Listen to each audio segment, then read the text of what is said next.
今年的牌照税4月份开始征收，纳税的时间原本是到4月30号，但是拄到劳动节连假的来到，延到5月3号。需要纳牌照税的范围包括一般的自用车辆，还有151cc 红牌甲黄牌的重型机车全年的牌照税，也还有营业用车辆顶半档的牌照税。另外，除了纯电动车，若是使用油电车的民众嘛，需要纳税。那个111年的那个使用牌照税已经开征了哈，它缴纳期限是4月1号到5月3号，因为我们有多元的缴税管道，所以有电子支付的那个账户那个转账哈，那信用卡还有那个活期的那个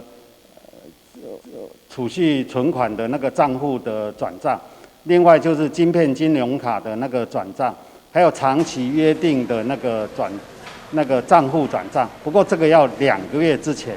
就要先来约定申办那自动柜员机的那个转账另外便利商店也可以缴纳，不过它是在3万块以下。那另外就是金融机构的那个临柜缴纳但是它的金额，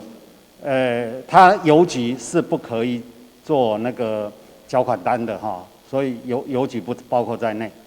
那另外我们还有就是行动支付或电子支付的 APP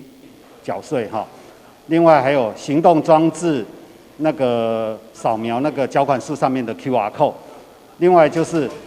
网络缴税服务网站线上缴税。另外下面这2种的话，就是地方税的那个网络申报作业网站上面查缴税，还有便利商店的那个多媒体资讯那个机的缴税呢，它要配合自然人凭证，或者是自然人行动凭证，或者已注册的健保卡加密码。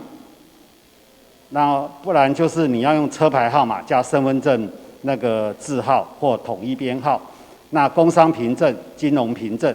那才可以在这刚才讲的那2种方式去缴纳。那因为那个便利商店的话，其实是比较方便。要是各位没有收到的话，可以在便利商店，大概在3万块以内的，我们绝大部分的车辆都在3万块以内，你可以去那个多媒体那个机上面去印那个缴款书出来，到柜台去缴纳，这是非常方便的。